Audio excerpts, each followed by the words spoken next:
ಇವತ್ತು ನಾವು ಕೃಷ್ಣ ಸಾಹೇಬ್ರ ಬಗ್ಗೆ ಎಷ್ಟು ಗಂಟೆ ಮಾತಾಡಿದ್ರು ಸಾಲದು.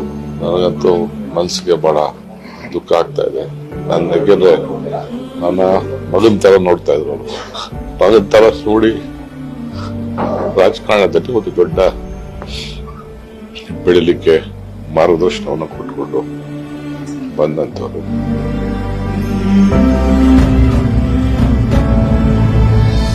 ಕರ್ನಾಟಕ ರಾಜ್ಯಕ್ಕೆ ಒಂದು ಗವರ್ನೆನ್ಸ್ ಅನ್ನೋ ಒಂದು ಪದಕ್ಕೆ, ಆಡಳಿತಕ್ಕೆ ಒಂದು ದೊಡ್ಡ ಶಕ್ತಿಯನ್ನ ಕೊಟ್ಟದ್ದನ್ನ ನಾವೆಲ್ಲ ಕೂಡ ಮರೀಲಿಕ್ಕೆ ಸಾಧ್ಯ ಇಲ್ಲ. ಒಂದು ಉತ್ತಮವಾದಂತ ಒಂದು ಆಡಳಿತಗಾರರು.